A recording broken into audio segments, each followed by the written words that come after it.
Je m'appelle Alain Rochant, donc je suis neurobiologiste, professeur au Collège de France et assez peu académicien, en tout cas assez peu académique. Voilà. Donc je vais vous parler aujourd'hui du système nerveux, mais surtout d'une propriété qui est importante pour le système nerveux en ce qui nous concerne, nous autres enseignants, puisque j'ai le plaisir d'être en face d'enseignants, je crois, je suis enseignant moi-même, bien entendu, qui est en fait la façon dont le cerveau apprend. Évidemment, quelque chose d'important dont on est chargé d'enseigner. Donc, ça a à voir avec l'évolution du cerveau. Donc, je vais faire un premier chapitre sur l'évolution du cerveau, qui vous montrera pourquoi notre cerveau n'est pas un cerveau comme les autres. Je suis pas du tout dans la famille des antispécistes. Je suis extrêmement spéciste moi-même. J'espère que je ne choquerai personne. Je vais vous expliquer pourquoi. Mais je n'ai rien contre les Belges. Donc, nous autres, sapiens, nous avons commencé, hominines, nous avons commencé notre évolution, nous sommes séparés des chimpanzés il y a environ 7 millions d'années. À la frontière du Miocène et du Pliocène, c'est-à-dire encore dans l'ère tertiaire.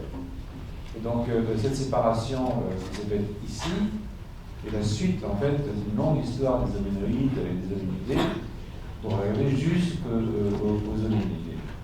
Et là, on s'est séparé des patinés, c'est-à-dire des chimpanzés et des bonobos, qui ne sont pas la même espèce. Et nous sommes partis du côté des hominidés. Donc, c'est une petite histoire de 7 millions d'années.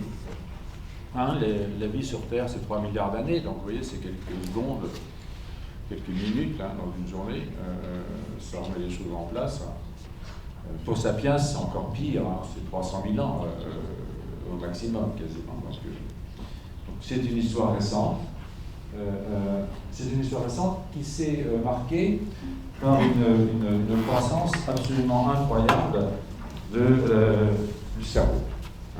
Donc vous voyez ici, il y a 7 millions d'années, nous sommes séparés des paninés, comme je le disais, puis des hominines, puis nous sommes des hominines, bien entendu, et nous, contrairement à ce qu'on peut croire quand on regarde un sapiens se promener dans les rues de Reims ou de Paris, nous pesons 40 kilos de poids sec.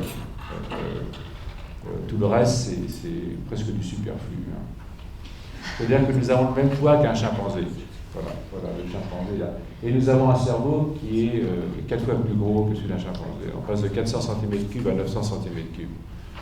Ça veut dire que nous avons 900 cm3 de gros, en gros, pour les fonctions qui sont les fonctions de base d'un cerveau, c'est-à-dire de bouger.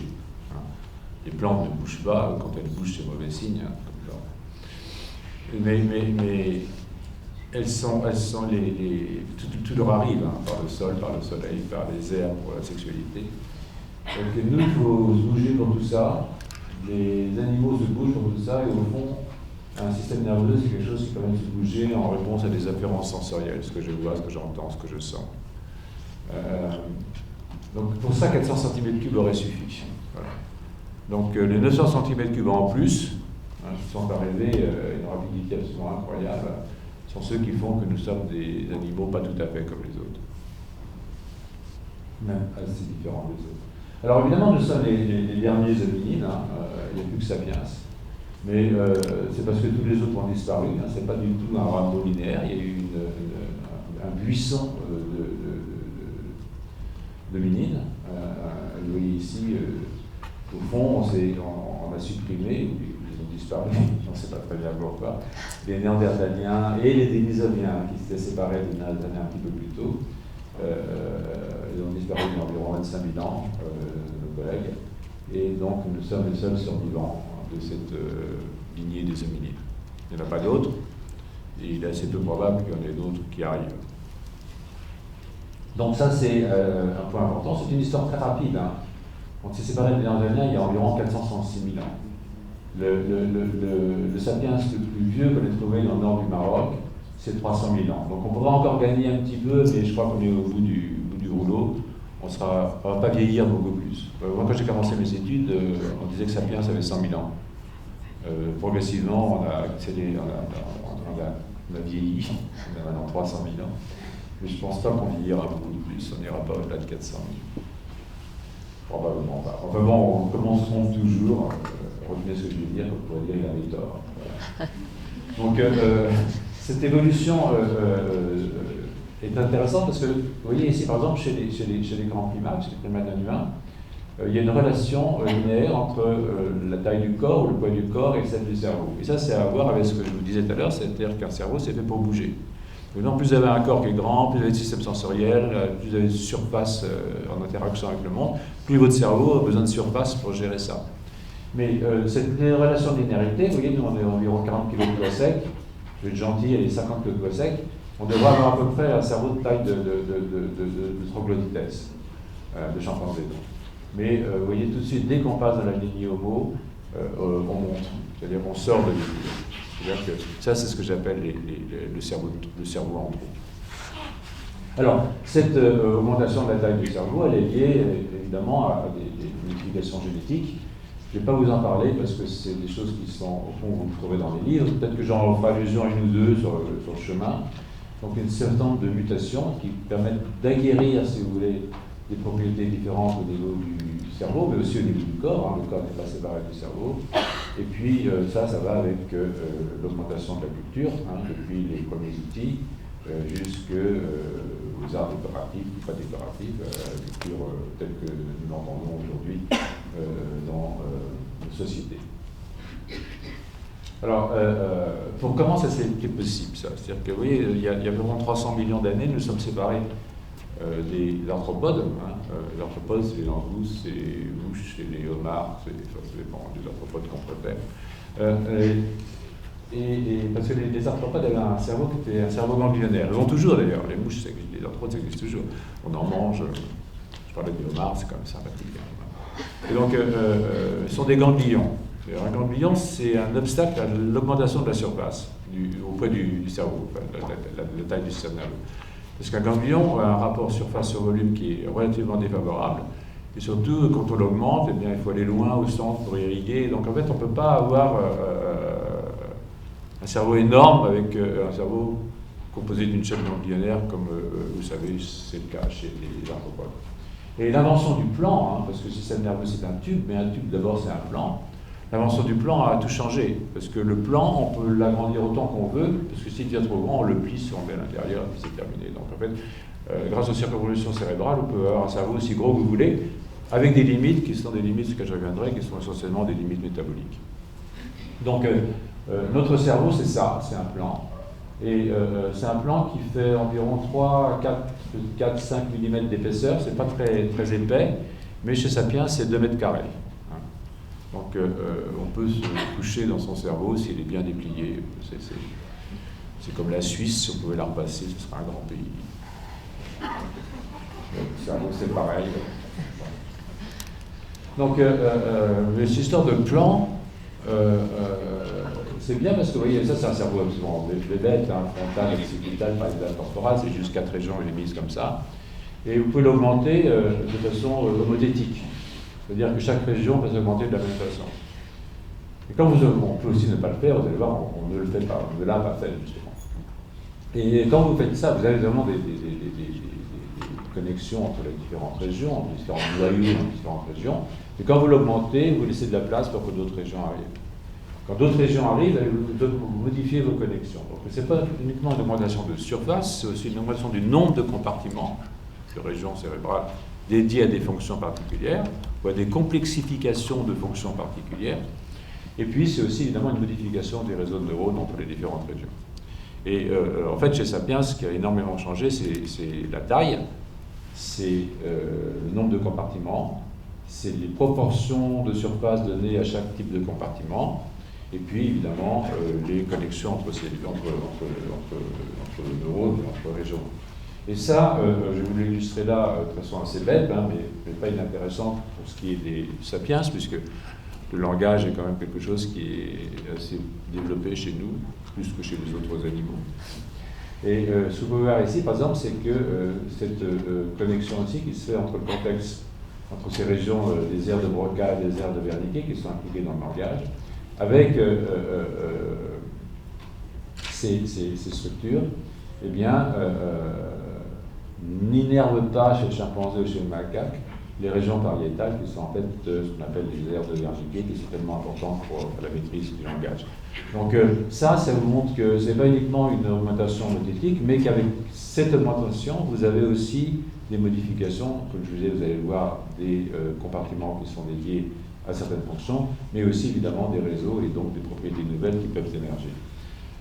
Les propriétés qui peuvent émerger, ça ne veut pas dire que nous n'avons pas des liens avec nous sommes des cousins des animaux, nous sommes tout le monde, enfin, il n'y a pas eu de création de l'homme, enfin, à ma connaissance. Je suis darwinien, c'est assez matérialiste. Et là, par exemple, c'est un macaque et un sapiens qui ont été mis à visionner Il était une fois dans l'Ouest. Donc le macaque a un grand intérêt pour le western, hein. Moi aussi d'ailleurs, je veux dire. Ma compagne moins. Mais bon, ça c'est des choses. Il y a un biais de genre, l'amour du western. Je ne sais pas si vous avez remarqué, c'est un peu comme ça.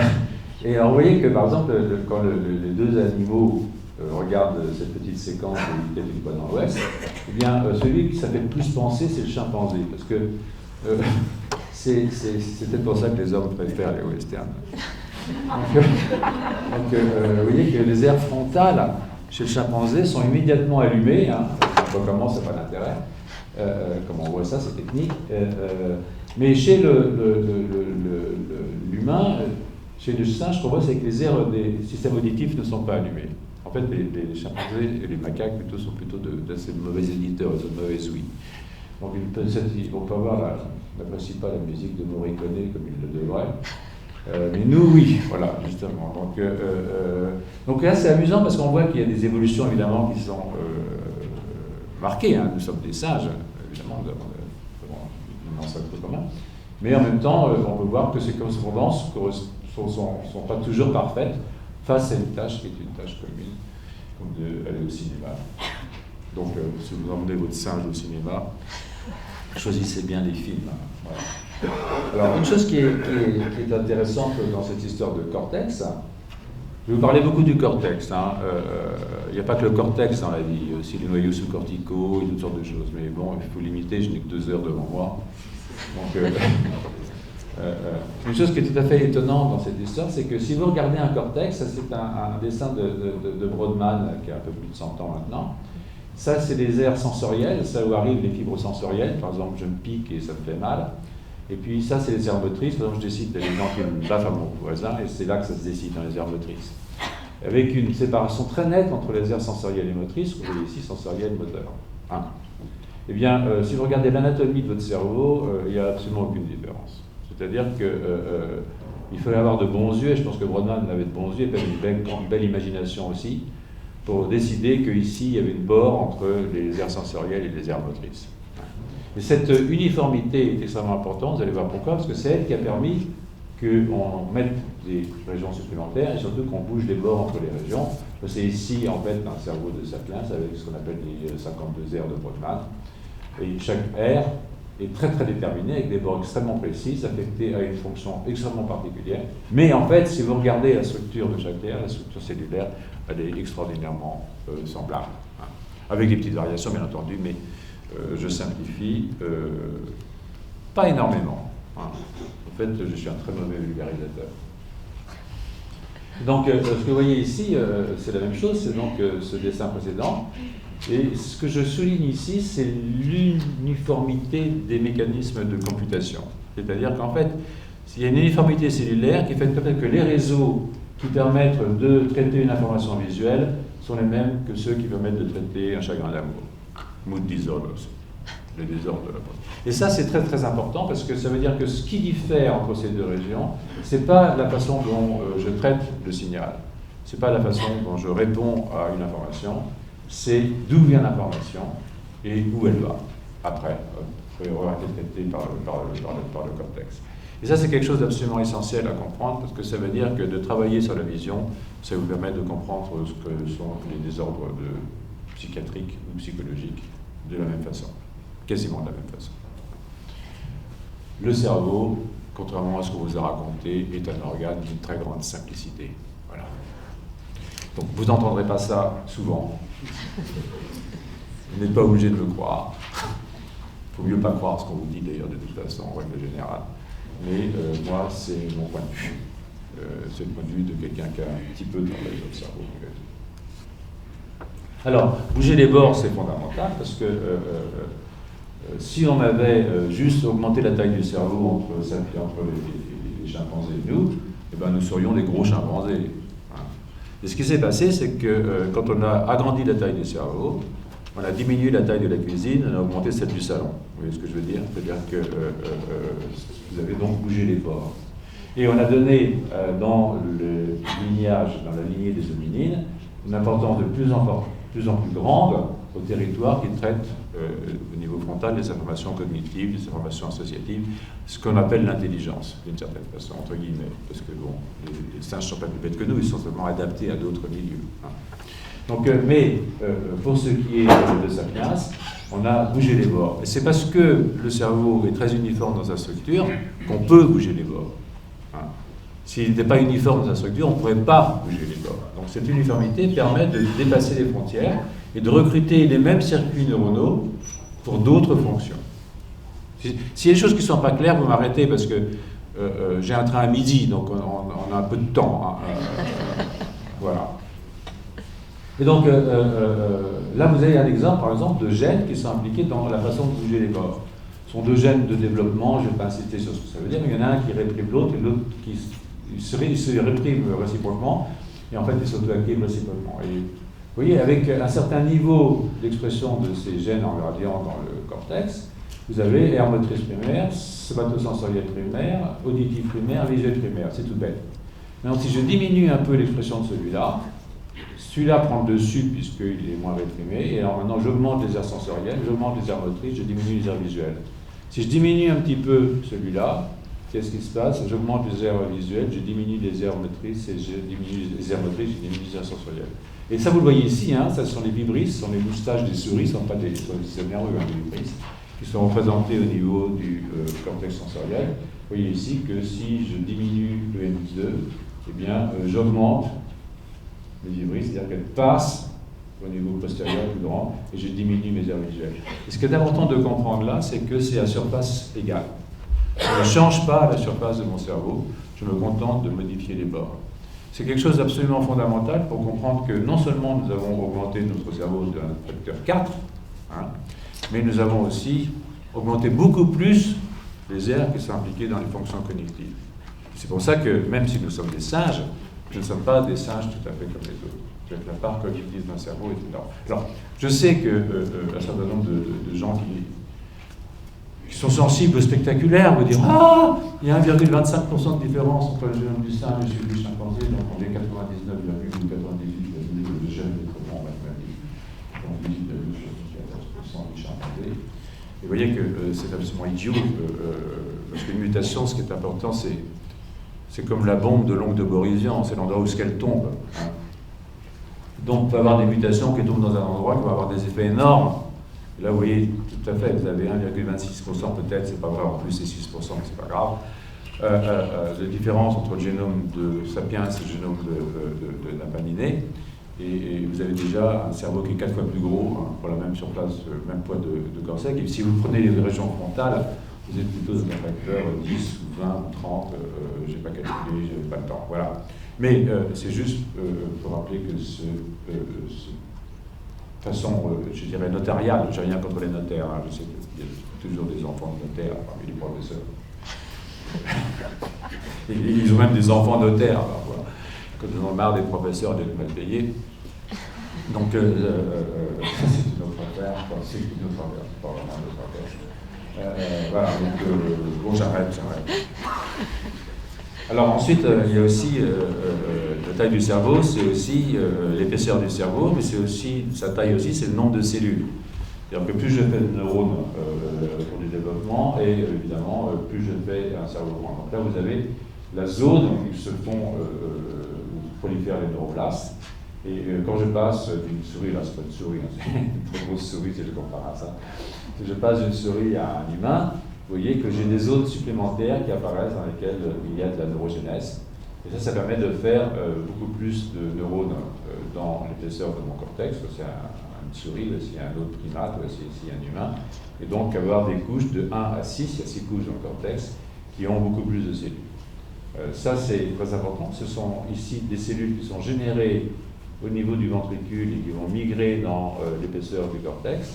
Vous avez un autre type de cellules, qui sont des petits neurones, qui eux viennent d'une zone différente, qui migrent non pas radialement, mais tangentiellement, qui sont des neurones interneurones, qui sont des neurones inhibiteurs.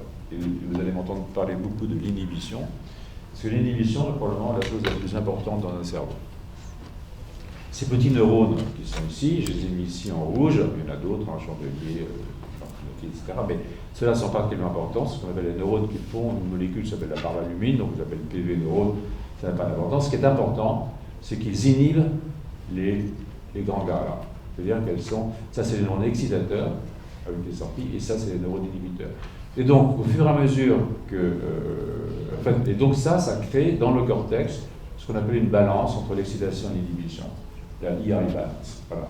Donc vous allez voir, je vais revenir pas mal là-dessus parce que c'est la base de l'apprentissage, c'est la base de la plasticité du système nerveux, que cette balance excitation-inhibition dans le cortex. Alors, je vais mettre plus simple. Donc ici, j'ai donc les 6 couches. Ici, dans la couche 4, j'ai ces neurones pyramidaux qui sont excitateurs et mes neurones inhibiteurs. Vous savez, un cerveau, au fond, dans le système nerveux, il n'y a que deux. Il y a un frein et il y a un accélérateur. Il y a deux pédales. Le frein, c'est le GABA, l'accélérateur, c'est le glutamate. Et puis, bon, il y a des modulateurs du frein et des modulateurs de l'accélérateur. Mais vraiment, cette balance accélération-inhibition, c'est quelque chose d'absolument fondamental. Et donc, si j'ouvre les yeux, je vois, j'ai le signal qui monte à travers une structure sous-corticale. Alors, je ne vais pas vous parler des structures sous-corticales parce que ça nous amènerait à demain. Donc, le thalamus. Et là, je vais aller cogner sur la couche 4. Donc, mon information, elle va venir ici, elle va être traitée ici à travers ces petits circuits qui sont des circuits qui traitent l'information qui arrive depuis la périphérie. Et là, j'ai mis l'œil, mais comme vous avez dit tout à l'heure, ce n'est pas forcément que l'œil. Et ça, c'est computé ici, et ça peut ressortir directement vers un comportement direct, un axe réflexe, par exemple. Je vois un type qui ne me plaît pas, je vais mettre mon poing dans la figure, d'accord ? Mais si je suis intelligent, je vois le type est beaucoup plus costaud que moi, ça je le vois parce que cette information sensorielle ici, qui est traitée, elle va aller vers d'autres couches, vers d'autres régions, qui vont traiter. Et là, ça va encore servir de sensoriel à une autre région qui va traiter. C'est-à-dire que ma réponse, elle peut être retardée par l'interaction entre différentes régions au niveau du cortex. Et si je vois que le type est beaucoup plus costaud que moi, au lieu de lui mettre mon poing dans la figure, pour essayer, je vais prendre la tangente. Voilà. Et je vais sauver mon existence parce que je suis plus intelligent. Les petits ne sont pas forcément plus intelligents que les gros. Même si j'ai tendance à le penser. Donc, ça, vous avez cette illustration ici. Vous voyez le système visuel. Au départ, on dit, bon, c'est tout simple, c'est V1, je vois, paf, je compute là-dedans. Mais en fait, en allant d'un système à l'autre, comme ici, d'ici à ici, puis d'ici à ici, eh bien, qu'est-ce qui se passe? C'est que finalement, j'ai simplement, pour analyser une tâche visuelle, un nombre de connexions qui est extrêmement grand. Même si chaque traitement est extrêmement semblable dans sa structure, ça reste, à la fin, ça devient quand même assez compliqué. Même si au niveau unitaire de traitement, comme je le disais, c'est extraordinairement semblable. D'accord. Donc, juste, je ne vais pas vous montrer ça. Ça m'amusait. C'est à cause de cette histoire de 1,25% qui m'ont toujours énervé. Vous l'avez senti, je pense. Je m'énerve assez facilement. Voilà. Un très mauvais contrôle inhibiteur. Mais ça, c'est aussi l'âge. Quand on vieillit, on perd l'inhibition et ça peut être catastrophique. On reste trop se calme. Donc là, c'est pour vous montrer que de petites mutations peuvent avoir de grosses conséquences. Là, c'est ce qu'on appelle des régions à évolution accélérée chez l'homme. C'est-à-dire que tout d'un coup, il y a des petites régions dans lesquelles, ou des grandes régions, mais il y a des régions où ça s'accélère. Et là, c'est une région qui s'appelle Human Accelerated Region Elements, HARE, c'est le numéro 5, il y en a environ 180 à 200, je ne sais plus très bien. Et celle-là, elle a accéléré au tel point qu'entre nous et les chimpanzés, il y a 16 mutations. C'est énorme sur 180 nucléotides, vous imaginez, 16 mutations. Eh bien, en fait, c'est des mutations qui modifient ce qu'on appelle un augmenteur de l'activité de ce gène ici, qui est un récepteur à un facteur de croissance. Et donc, ces mutations ont permis à ce facteur de croissance qui s'appelle Wnt d'être beaucoup plus actif au niveau de ses récepteurs et de faire plus de neurones, c'est-à-dire plus de division cellulaire. Alors, c'est très amusant, hein. Alors, les biologistes sont quand même des gamins, quoi. Surtout quand ils ont un laboratoire à leur disposition. J'en ai eu un pendant tellement nombreuses années, et je suis toujours, j'arrive pas à partir, par les stimulations. Donc, si vous prenez le lancer de chimpanzé et vous le mettez dans une souris, la taille du cortex de souris ne change pas. Et si vous prenez les lancers de sapiens, avec ses 16 mutations, la taille du cerveau augmente. Ça, des choses quand même, c'est spectaculaire. Et c'est lié au fait que le temps d'une division cellulaire diminue. C'est-à-dire que je divise plus de fois par minute. Et donc, évidemment, je fais plus de neurones. Et donc, je me fais un cerveau plus gros. Voilà. Alors, évidemment, ça peut faire rêver. En ce qui me concerne, c'est un peu tard. Mais bon, il n'y aura pas de deuxième tour. Je ne sais pas pourquoi je dis ça. Donc le cerveau, ce n'est pas uniquement d'ailleurs des neurones, c'est aussi une chose qu'il faut comprendre. Le cerveau, c'est... les neurones, c'est entre 5 et 10% de vos cellules dans le cerveau. C'est ridicule. Il y a aussi des macrophages, comme on appelle des microglies, qui sont très importants, des astrocytes qui sont très importants, des oligodendrocytes, puis évidemment des cellules sanguines. Aucun neurone ne peut à plus de 10 microns dans un vaisseau, sinon il meurt, il étouffe. Donc il ne faut jamais penser le cerveau comme juste un ordinateur fait de neurones qui sont connectés et qui s'envoient des signaux plus, moins, oui, genre Turing, 0, 1, 1, 1, 0, etc. C'est pas du tout comme ça que ça se passe. Donc tous ces types-là, ils sont aussi importants pour la physiologie cérébrale que le neurone. Donc ça, c'est quelque chose qu'il faut comprendre. Si je vous le dis, c'est pour apporter votre attention alors, sur les astrocytes. Vous voyez, les astrocytes, chez Sapiens, on a un rapport entre glie et neurones qui est plus grand que chez toutes les autres espèces. C'est quelque chose qui est donc très important dans l'évolution de la cognition, l'augmentation du nombre de cellules non neuronales. Et c'est lié à plein de facteurs, mais il y en a un sur lequel j'aimerais insister énormément, c'est celui du métabolisme. Il faut savoir que notre cerveau fait 2% du poids du corps, 2%, et que nous bouffons 20% de l'énergie quotidienne. Ces 2% nous prennent 20% de ce que nous mangeons tous les jours. Donc c'est un organe qui consomme énormément d'énergie. Beaucoup, parce qu'il faut maintenir tous ces neurones vivent très longtemps, il y en a qui tapent très très fort, les petits neurones par valbumine, les petits PV inhibiteurs dont je vous parlais, eux, ils dépolarisent et repolarisent entre 40 et 80 fois par seconde. Ils font du 80 Hz. Et à chaque fois, il faut virer les ions, il faut repomper les ions, il y a des pompes qui ont besoin d'énergie, il y a de l'ATP qui est dépensé, donc c'est extraordinairement consommateur, et c'est très grave, parce que quand vous consommez de l'énergie, vous faites des radicaux libres. Une molécule d'ATP, c'est des radicaux libres. Quand vous faites des radicaux libres, vous cassez votre ADN, vous cassez vos protéines, vous cassez vos lipides. En quelque sorte, vous vieillissez, quoi. Et ça répare. Comme disait Claude Bernard, la vie, c'est la mort. C'est-à-dire que je tue et je répare. Mais on répare de moins en moins bien. Comme vous pouvez le constater, vous verrez quand vous serez grand. Mais on répare quand même. Mais jusqu'au jour où on ne répare plus.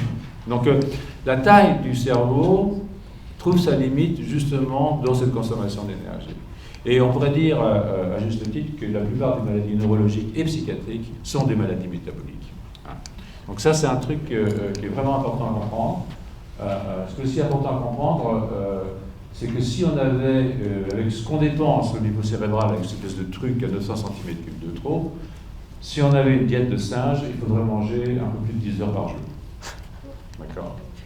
Donc il n'y a pas de temps beaucoup pour faire autre chose. Si on dort un peu, 10 plus 6 égale 16 pour ceux qui dorment 6 heures.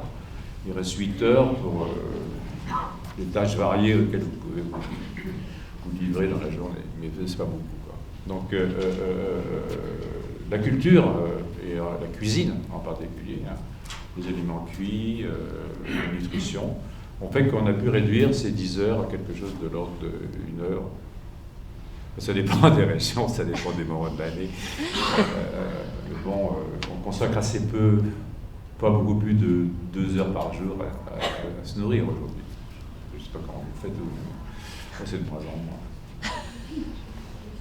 Voilà, donc c'est important de voir ça. Cette question du métabolisme, c'est vraiment une question fondamentale.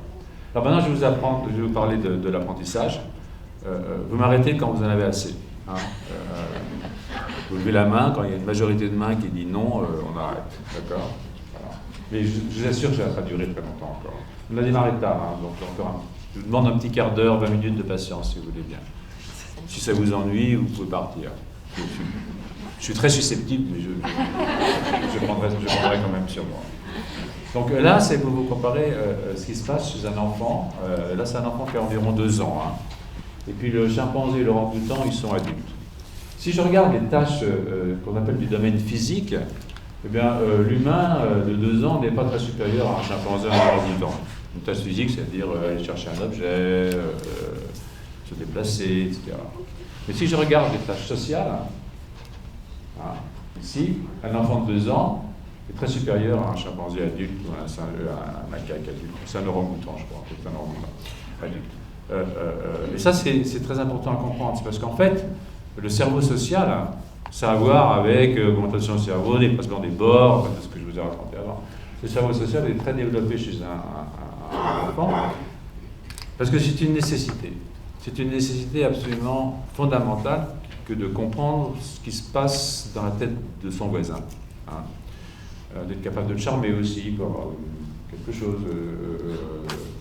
avoir une intelligence des situations sociales pour un môme, et même pour un adulte, bien entendu, c'est absolument nécessaire. Alors pour un môme, c'est très nécessaire parce qu'en fait, je ne sais pas si vous avez déjà vu des sapiens à la naissance, c'est pas terrible. Et c'est même appétissant. Hein, je parle d'il y a environ 300 000 ans, quand sapiens était dans la nature, entouré avec des lions, des tigres, des serpents, des chimpanzés. Un petit sapiens, ça se refuse pas. Et donc, il faut s'organiser pour défendre le groupe. Ça veut dire qu'il faut une organisation sociale absolument importante, il faut une division du travail, il faut des armes, il faut du feu, Sapiens est survécu uniquement parce que c'est un animal technique et un animal social.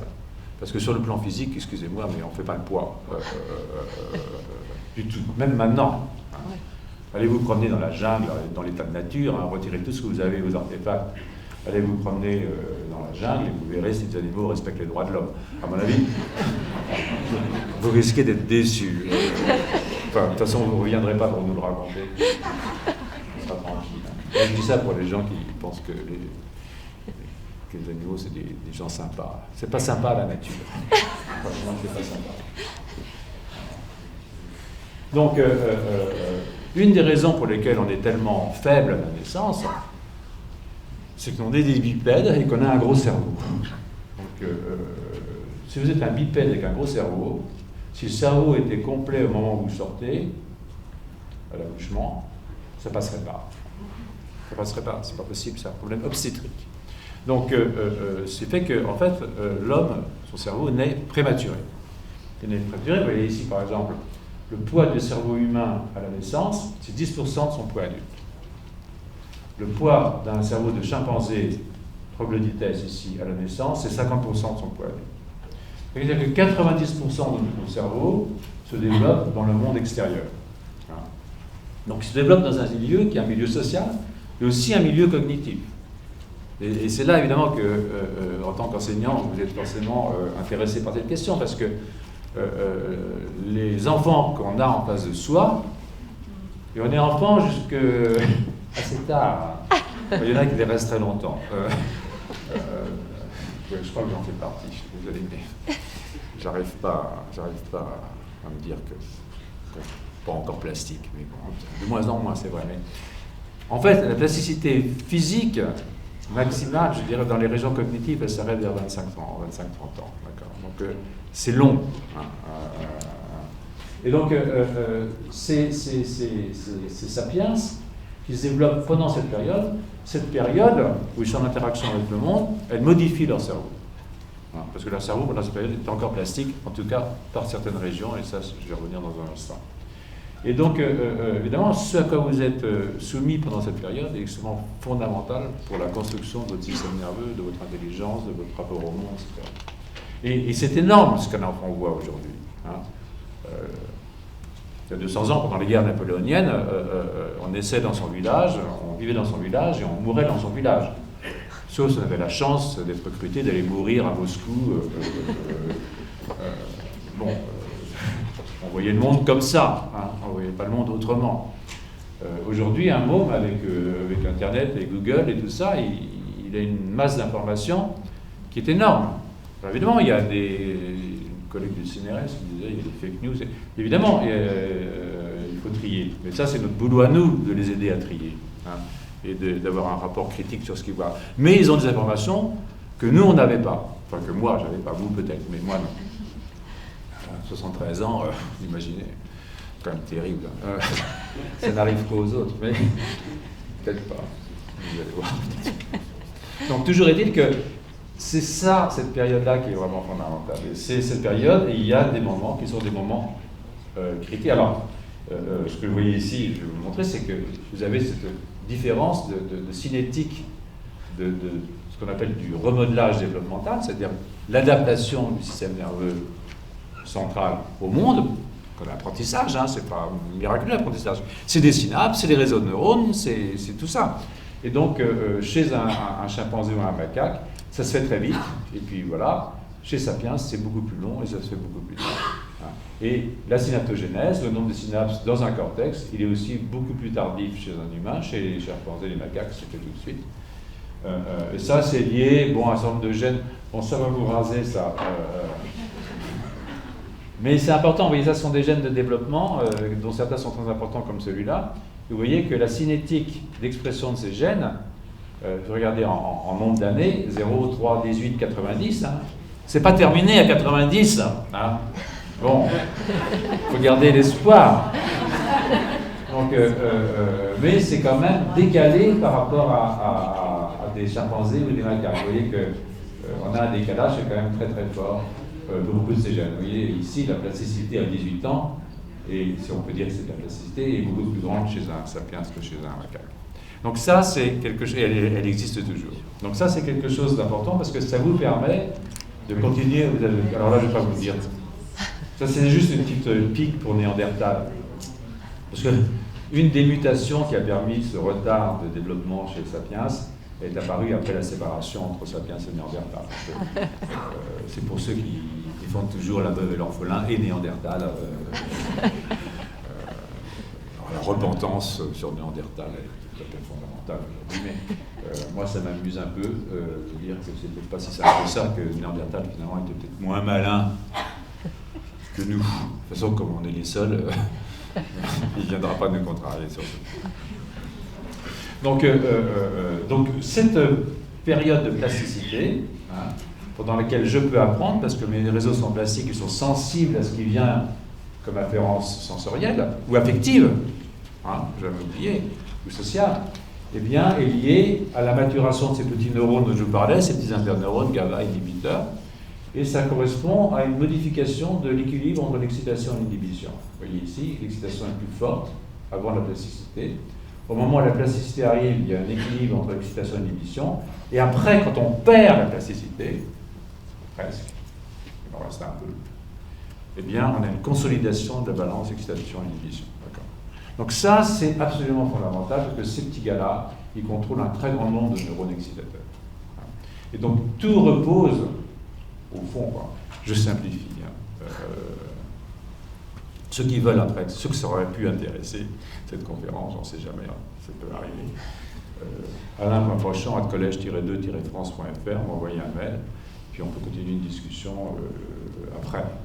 Ça ne s'arrête pas là, la discussion. On peut commencer là, pour certains d'entre vous, si ça vous aime. Donc, alors évidemment, ces périodes critiques, de développement, ces périodes qui sont transitoires, hein, elles sont critiques. À juste titre, on les appelle périodes critiques, hein, parce que si on les rate, c'est mal parti. Hein. Vous avez un cas très connu de période critique pour le système visuel, par exemple, c'est la vision binoculaire. Si vous avez un môme qui a une cataracte et que vous ne l'opérez pas à l'âge de 5-6 ans, vous allez en faire un amblyopie, il va avoir ce qu'on appelle un œil paresseux. Hein. Donc, parce que pendant cette période, le cerveau va apprendre qu'il n'y a qu'un œil qui marche. Et donc, vous allez voir que celui-là va être déréférenté au niveau cortical. Et c'est plastique, donc si vous rouvrez l'œil avant 7 ans, ça se répare. Si vous rouvrez après, ça ne se répare pas. Hein. Ça ne se réparait pas. Voilà. Donc, ces périodes critiques ne sont pas les mêmes pour toutes les régions du cortex. Hein. Et en particulier pour toutes les régions qui sont des régions qui ont à voir avec les fonctions cognitives, eh bien, elles sont plus tardives. Hein. Vous voyez ici, c'est plus simple. Voilà. Les systèmes sensoriels, les systèmes moteurs, et puis ici, les social skills. Et carrément, voilà, on est à 7 ans, on est encore très très élevé en plasticité à 7 ans. Et vous le savez bien, c'est plus facile d'apprendre à lire quand on est jeune. Et je ne vous parle pas de la musique, pour ceux d'entre vous qui ont essayé d'apprendre à jouer du violon après 40 ans. C'est pas dire qu'ils ne joueront pas. Hein, mais bon, ça ne sera pas Yehudi Menuhin. Hein. Voilà, c'est tout. Quoi. Mais c'est possible, hein. Faut pas perdre espoir. Voilà. Et ça, c'est lié évidemment à ces périodes critiques de plasticité qui sont limitées dans le temps et qui sont différentes en fonction des régions du cortex, parce qu'il y a des bords dans le cortex, il y a différentes régions qui maturent à des moments différents de l'existence. Alors, je vais vous donner cet exemple, c'est l'exemple de la vision binoculaire, qui est un exemple tout à fait magnifique. C'était un travail de Thorsten Wiesel et David Hubel, qui ont fait le Nobel pour ça en 67, 68, je sais très bien. Normalement, chez un chat qui a une vision binoculaire, hein, il est comme vous, le chat, il a les yeux en face de comme ça. Les oiseaux n'ont pas de vision binoculaire. Hein, ils regardent comme ça. Hein. Et les chats ont une vision binoculaire, c'est qu'au niveau du cortex, l'œil droit est représenté à égalité que l'œil gauche. Noir, blanc, noir, blanc, noir, blanc, ça veut dire droite, gauche, droite, gauche, droite, gauche, d'accord. Et si, au cours du développement, pendant la période critique, c'est-à-dire pendant que mon chat est encore plastique pour son système visuel, ni avant, ni après, parce que la plasticité, elle s'ouvre au moment où le chat, il ouvre l'œil, d'accord. Eh bien, si je ferme un œil pendant cette période, eh bien, voilà ce qui se passe, c'est-à-dire que j'ai un œil qui prend le dessus sur l'autre. Il y a beaucoup plus de blanc que de noir. Hein. Et ça, c'est parce que j'ai beaucoup plus d'innervation qui vient de cet œil-là. Celui-là, il a été rétréci au niveau de sa représentation. Si je rouvre pendant la période critique, pendant que c'est encore plastique, je répare. Si je rouvre après, je ne répare pas. D'accord ? Et ça, c'est vrai pour la vision, mais ce n'est pas vrai que pour la vision, puisque c'est le même mécanisme, c'est les mêmes principes qui fonctionnent dans toutes les régions du cortex. Alors, ouais, ça vous avez compris, hein. Ça va de soi, quoi. Bon, je ne vais pas vous embêter avec ça. Ni avec ça. Ni avec ça. Mais si, peut-être avec ça. Avec ça, parce que c'est super intéressant. C'est super intéressant, c'est qu'on connaît des mécanismes qui permettent de modifier la période critique et surtout de rouvrir la plasticité chez l'adulte en dématurant les petits neurones, c'est-à-dire en diminuant l'inhibition localement chez l'adulte. Ben, si vous prenez une souris amblyopes, c'est-à-dire une souris à qui vous avez fermé un œil pendant la période critique, c'est-à-dire entre le 20e jour et le 40e jour post-natal sur la souris, votre souris aura une vision faible avec l'œil fermé. Vous rouvrez la plasticité par un mécanisme que je ne vais pas vous décrire, je pourrais vous raconter ça si ça vous intéresse plus tard. Eh bien, vous récupérez la plasticité, et comme vous récupérez la plasticité, et comme vos deux yeux sont toujours là, hein, ils voient. Et maintenant, celui-là, il voit. Et je récupère ma vision, mon acuité visuelle. Alors vous me direz, on s'en fout d'être amblyopes. C'est vrai. Il y a 3% d'amblyopes dans le monde, ils vivent très bien. Mais il y a d'autres maladies qui sont plus graves, qui sont aussi des maladies de plasticité, qui arrivent dans des périodes plus compliquées, par exemple l'adolescence. Alors là, c'est ce que je vous disais, j'ouvre la plasticité, là je suis plastique, je perds ma plasticité, et si j'ai un problème, je peux rouvrir la plasticité, Et pour ce qui est de l'amblyopie expérimentale chez la souris, il n'y a rien. Alors, c'est très excitant. Hein. Vraiment, c'est un truc très amusant, parce que ça vous dit une chose aussi, c'est que la plasticité, c'est l'état de base. Hein. Nous sommes intrinsèquement plastiques. Mais on ne peut pas rester plastique. Si vous étiez plastique, vous seriez idiot. On peut aussi ne pas être plastique et être idiot, mais la plasticité, c'est le moyen le plus sûr pour être vraiment crétin. C'est-à-dire qu'on ne peut rien retenir. Hein.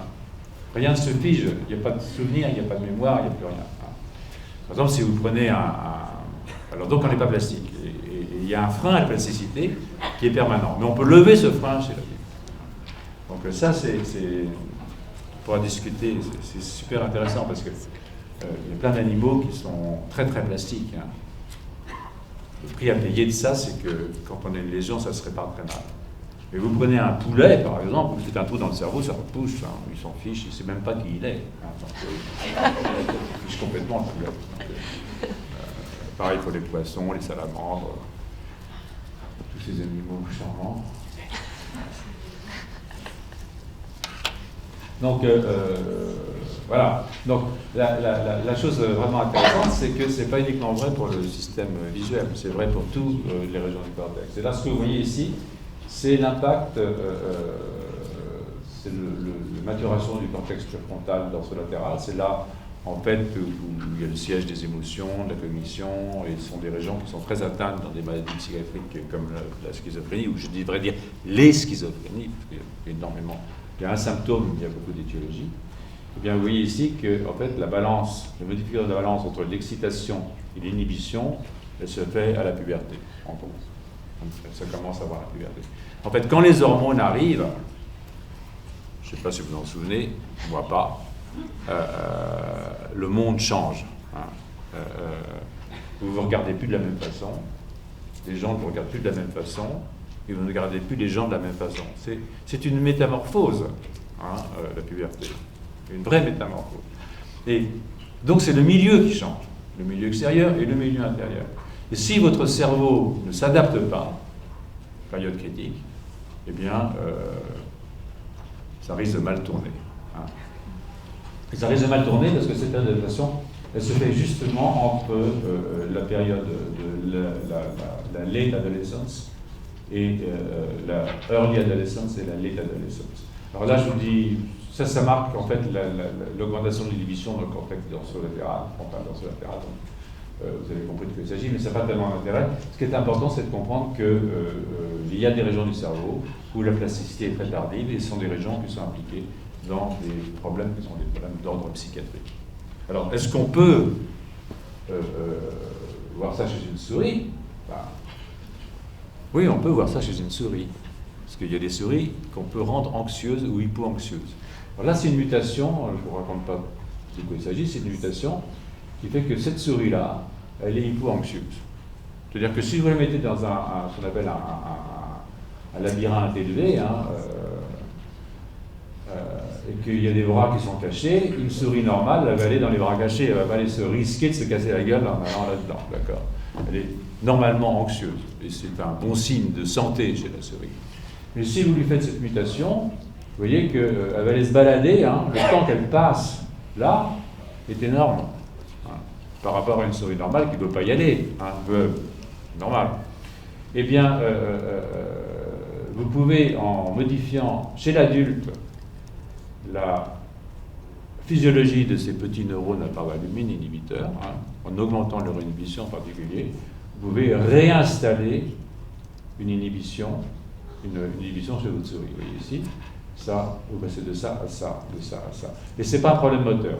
Donc, vous êtes capable de modifier le niveau d'anxiété de votre souris, comme vous étiez capable de modifier en fait l'acuité visuelle par des mécanismes extraordinairement semblables.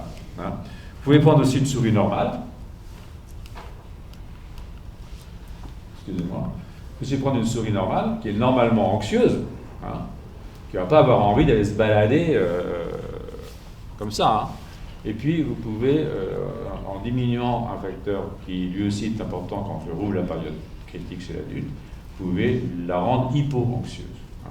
Donc vous êtes capable, en jouant sur la physiologie de ces petits neurones, de la même façon que vous jouez sur la physiologie de ces petits neurones pour le système visuel, modifier des états, je dirais, psychologiques, hein, ce qu'on appelle les mood disorders.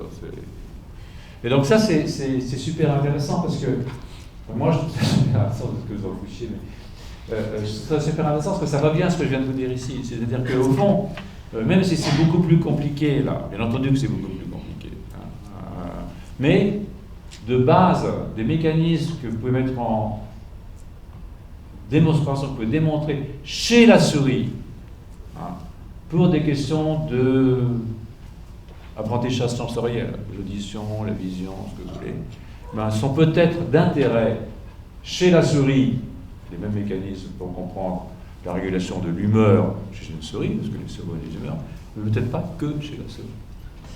Peut-être chez d'autres espèces. Et évidemment, on pense forcément à la nôtre. Voilà. Donc, nous ayant dit ça, je ne veux pas m'empêcher, une fois de plus, de dire du mal des animaux. J'adore les animaux, pas comme ça. Mais je pense qu'il ne faut pas délirer sur ces histoires d'antispécisme. Hein. Parce qu'ils ont un cerveau, parce qu'ils ont un cortex, parce qu'ils ont une période d'apprentissage, hein, on l'a vu chez la souris, c'est aussi vrai chez les singes, eh bien les chimpanzés ont des cultures. Bien sûr qu'ils ont des cultures. Les chimpanzés qui ont le même génome, qui sont dans différents endroits, ils ont différentes façons de faire certaines choses. Donc ça, c'est ce qu'on appelle de la culture. Et là, par exemple, il y a un niveau de culture formidable qui est d'inventer la brindille à termites. Hein, c'est le truc tout classique. Je mets un bâton d'un autre bâton et je vais aller chercher les termites dans la termitière. Hein. Mais enfin, voilà, quoi, comparer. C'est pas tout à fait la même chose. La brindille à termites, c'est pas Notre-Dame de Paris. Excusez-moi, la cathédrale de Reims. Je suis fatigué, j'ai dû me lever très tôt pour venir vous voir.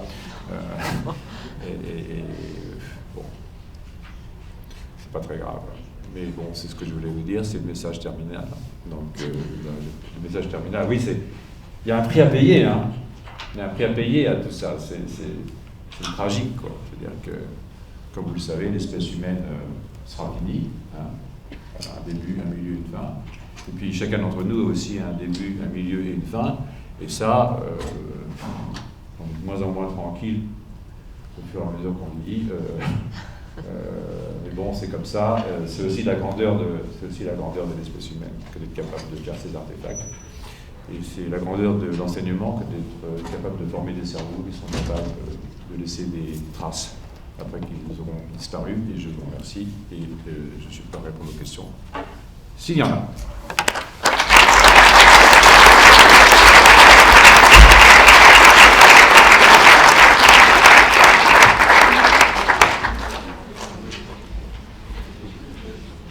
Est-ce que vous avez des questions? On peut venir vers vous avec le micro.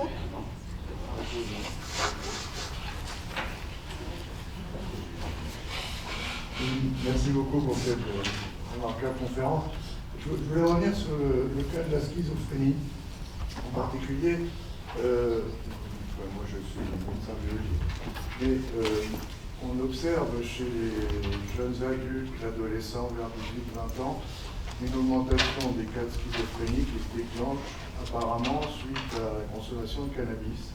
Et je voulais savoir s'il y avait eu effectivement des études sur l'effet de ces toxiques sur la mise en place. Alors j'ai un conseil à vous donner. Si vous fumez du cannabis, c'est soit avant 10 ans, soit après 25. D'accord ? Il y a une période dans laquelle il faut s'abstenir de fumer. C'est celle pendant laquelle il fume, bien entendu. Donc, oui, parce que le cannabis, alors, c'est sur des fonds génétiques. Vous avez dit la schizophrénie. Moi, j'avais dit les schizophrénies. La schizophrénie, regarde, c'est un symptôme. Il peut y avoir différentes causes, génétiques, environnementales, en général un peu des deux, c'est-à-dire que sur un fond génétique donné, il y a des mômes qui, à la suite de stimulation en particulier, justement, des tétrahydrocannabinol, vont avoir une probabilité plus forte de développer un symptôme de schizophrénie. Voilà. Mais c'est vrai, parce qu'il y a des récepteurs CB1, CB2, qui sont des récepteurs cannabinoïdes, qui sont très impliqués dans la régulation de la plasticité corticale. Donc, passez le message. Arrêtez de fumer quand vous arrivez en CM2. Vous rentrez au Collège de France. Oui,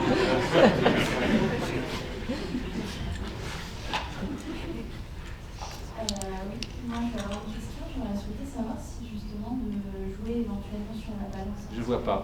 Comment? Oui, allez-y, excusez-moi. Pardon. J'aurais voulu savoir si jouer sur la balance excitation-inhibition ou d'autres structures pourrait justement être une piste de traitement, une piste thérapeutique sur des choses comme des dépressions, des choses comme ça. Comme des Dépressions par exemple. Oui, certainement. Oui. J'en suis convaincu. Hein. Alors c'est peut-être faux, parce que, mais on a des modèles de dépression qui sont assez intéressants. C'est-à-dire que si vous prenez chez l'animal, il y a des modèles de dépression. Donc on peut travailler chez l'animal là-dessus. Si vous prenez une souris avec des enfants, vous séparez les petits de la mère entre le 10e jour et le 20e jour de la vie postnatale. Si vous les séparez avant, ils s'en fichent. Si vous les séparez après, ils s'en fichent. De toute façon, le sevrage est à leur jour chez une souris. Et si vous les séparez entre 10 jours et 20 jours, vous prenez vos souriceaux et vous leur faites un choc chez l'adulte. Vous mettez par exemple en face d'un mâle dominant. Vous savez que, comme dans les stades de foot, il y a toujours des mâles dominants, et qui ne savent pas jouer au foot, et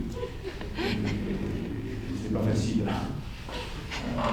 Alors là-dedans, il y en a la moitié qui sont résilients, qui s'en fichent. Mais il y a l'autre moitié qui n'est pas résiliente et qui développe des syndromes de type d'anxiété, dépression, etc. Donc on peut développer des modèles de dépression chez la souris, et on peut tester, parce que vous voyez, 10-20 jours, période critique, hein, on peut tester ces façons de faire, c'est-à-dire de peut-être rouvrir la plasticité, ce qu'on essaie de faire, les mettre dans un milieu plus sympa, quoi, parce que derrière, il faut mettre tout le traitement d'environnement sociétal, et voir si on peut leur modifier leur anxiété, leur dépression, comme on peut le faire pour l'anxiété chez la souris. Mais il faut des bons modèles, et il faut toujours avoir en tête qu'un modèle d'anxiété ou de dépression chez la souris, c'est pas la même chose que chez un sapiens. Enfin, évidemment. On met des mots comme ça, mais ils ne recouvrent pas forcément les mêmes réalités biologiques entre les différentes espèces. Oui. Oui.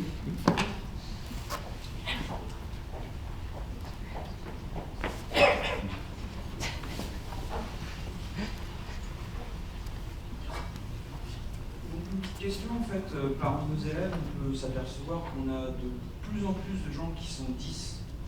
Donc, qui sont 10 pratiques. Ah oui, 10.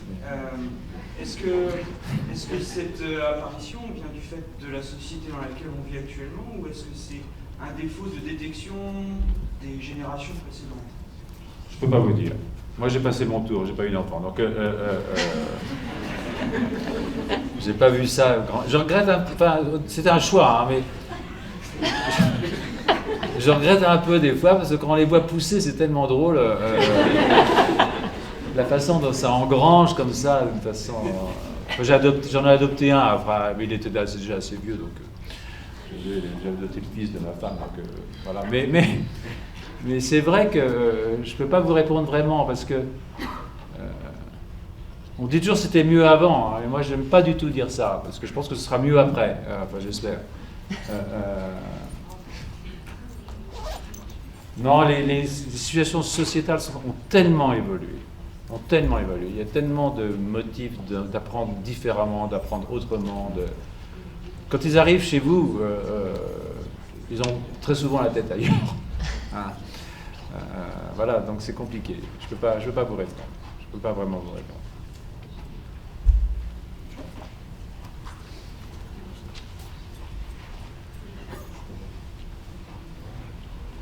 J'ai une question concernant le changement. Vous avez montré le cerveau avec les différents compartiments et vous avez parlé du changement de la taille des compartiments en gardant la surface constante. Et je me posais la question si cela engendrait, enfin, nécessitait beaucoup d'énergie que lorsque vous avez parlé du changement du volume du cerveau. Non, je ne pense pas que la différence de... Alors, on est dans un système théorique, hein, mais je pense que du fait justement de l'homogénéité des structures qui computent, entre guillemets, ça n'a pas beaucoup de sens de dire ça, mais qui computent, entre guillemets, dans les différentes régions du cerveau, font que fondamentalement, deux cerveaux de même taille vont avoir la même consommation d'énergie, indépendamment de là où je mets les bords. Alors évidemment, si vous êtes coureur à pied, les systèmes moteurs vont consommer beaucoup plus. Mais bon, tout le monde n'est pas coureur à pied. Et puis c'est des cas assez... On parle statistique, mais dans la courbe de Gauss, je dirais que globalement, toutes les régions consomment la même quantité d'énergie, j'imagine. Mais c'est, de nouveau, j'imagine, hein, je peux me tromper complètement, peut-être que ça consomme beaucoup plus là que là. Enfin, on voit quand même tous les jours, tout le temps, hein, aussi, et donc, et on pense pas en permanence. Voilà. Oui, madame. Quand vous dites ouvrir la plasticité, concrètement, c'est comment ouvrir la plasticité? Ben, concrètement, ça veut dire que vous n'êtes pas capable, par exemple, je vais prendre l'exemple de la souris, c'est ce qu'il y a de plus simple. D'abord, c'est mon matériel d'étude. Donc, et de la vision, on va prendre la vision binoculaire. Donc, j'ai ma souris qui a les yeux fermés, parce que la souris ouvre les yeux après 14, 14e jour postnatal. Donc, quand la souris ouvre les yeux, les photons arrivent, ils entraînent une maturation à la surface de mes neurones, petits neurones parvenus, qui font qu'ils sont sensibles à des facteurs qui arrivent et qui vont ouvrir, qui vont accélérer leur maturation. Donc ces petits interneurones, sous l'effet de la vision, vont commencer à mûrir, l'inhibition va augmenter, elle va augmenter, elle va augmenter, elle va augmenter, et elle va arriver à un niveau où ça va fermer la plasticité.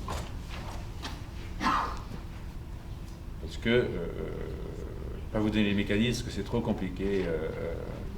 Mais trop compliqué, non, c'est que j'ai pas assez de temps pour vous expliquer. C'est pas trop compliqué, rien n'est trop compliqué. Donc je peux l'expliquer, si vous m'écrivez, je peux l'expliquer.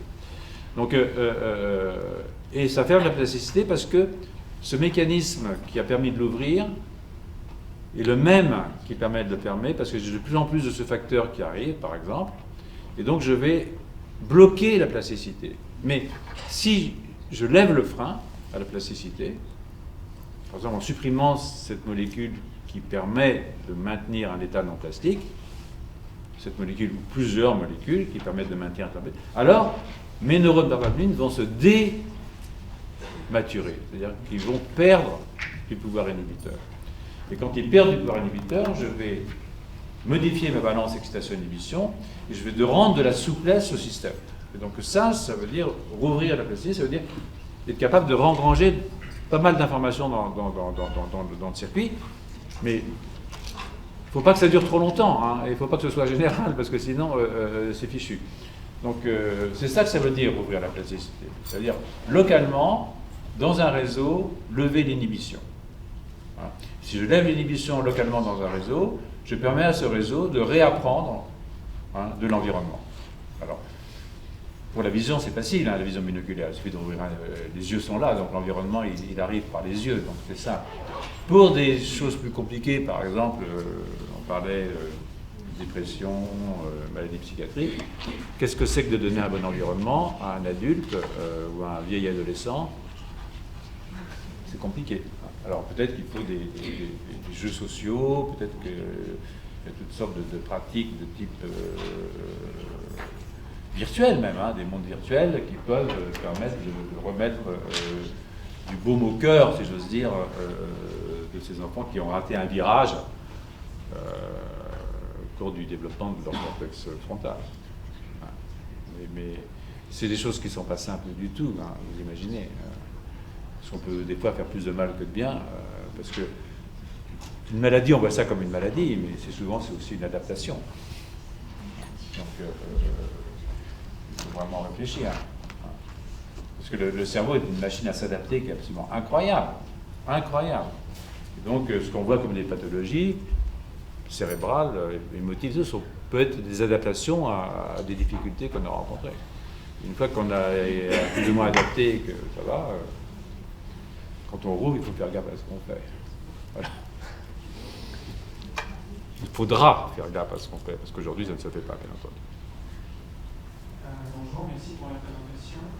J'avais aussi une question concernant la répartition entre les différents compartiments du cerveau. Est-ce qu'on sait aujourd'hui à quel point la répartition entre les différents compartiments est acquise, à quel point elle est innée et à quel point elle se réalise? Elle est les deux.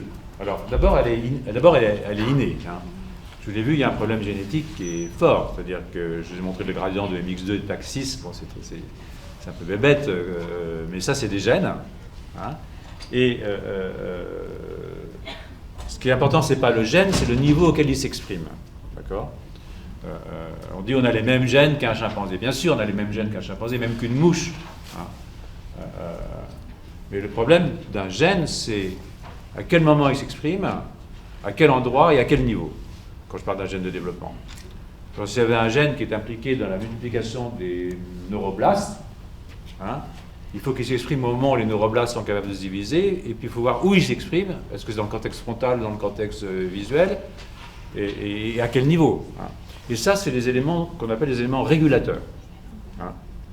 Donc, ce qui est génétiquement important, c'est évidemment le gène, s'il est muté, on a des ennuis. Mais c'est surtout son niveau d'expression, c'est donc ce qui régule son expression, le niveau et l'endroit et la durée d'expression. Donc ça, c'est lié à des séquences qu'on appelle des séquences régulatrices. 98% du génome sont des séquences régulatrices. Hein. On disait junk DNA, ADN poubelle. Mon œil, c'est pas de l'ADN poubelle, c'est de l'ADN qui est vraiment très responsable de ces régulations. Alors, c'est jamais totalement inné. Hein. De nouveau, il n'y a jamais 100% d'inné et 100% d'acquis. L'acquis, il est sur une base d'inné. Hein. C'est-à-dire que c'est un certain inné qui permet d'avoir des acquis. Je m'explique. Les stratégies de développement des humains, tardifs par exemple, permettent une grande importance de l'acquis. Hein. C'est-à-dire que si je me développais plus vite, génétiquement, j'aurais moins de place pour que l'acquis modifie ma circuiterie. Donc on ne peut pas séparer inné et acquis. Mais les compartiments, moi je dirais que c'est essentiellement inné, avec quand même ce caveat, que si vous prenez 2 sapiens, 3 sapiens, 50 sapiens, 1000 sapiens, et que vous regardez la place du bord entre 2 régions, elle ne sera jamais absolument la même. Hein? Donc même pour le positionnement du bord, il y a des différences entre individus. Voilà. Comme je disais, ça s'adapte. C'est-à-dire que ça n'a pas de conséquences évidentes sur le plan physiologique. Mais si ça bougeait trop, alors catastrophe. Voilà. Donc oui, c'est génétique, mais il peut y avoir des différences génétiques entre individus. Il peut aussi y avoir des différences qu'on appelle épigénétiques entre individus, qui font que les régulations ne se font pas de la même façon, et que le bord peut varier de vous à moi, par exemple. On ne le saura jamais, hein. Enfin, j'espère. Voilà. Mais c'est jamais 100% génétique. Hein. Ce qui est 100% génétique, c'est que vous êtes un sapiens. Ça, c'est clair. Hein. Quand vous entrez, si un chimpanzé rentre par derrière et vous aurez savoir lequel est le chimpanzé et lequel est le sapiens. Pour moi, c'est clair. Ça, c'est 100% génétique. L'espèce à laquelle on appartient, c'est 100% génétique. Après, le développement. Vous savez ce qu'est le développement, c'est quand même un drôle de truc. Hein. Vous avez une cellule, ça s'appelle un œuf, hein. Et après, vous êtes multimilliardaire en cellules. Hein. Et entre-temps, ça a migré, c'est mort, ça s'est différencié. Et au bout du compte, vous prenez un œuf de poule, vous avez une poule. C'est un miracle. Et quand on met toutes ces étapes du développement et du vieillissement, parce que ça continue à se développer chez l'adulte, et que malgré tout, on a quand même toujours un sapiens, évidemment, il se passe des choses dans cette période. Il y a des choses qui se passent qui ne sont pas les mêmes pour tout le monde. Au départ, vous avez un génome de sapiens. Ou de poule. Si vous êtes une poule. Je vais encore une dernière question et après je vais vous proposer quand même de faire une petite pause avant de reprendre. Bon, bah, s'il n'y a plus de questions, on va aller prendre un café.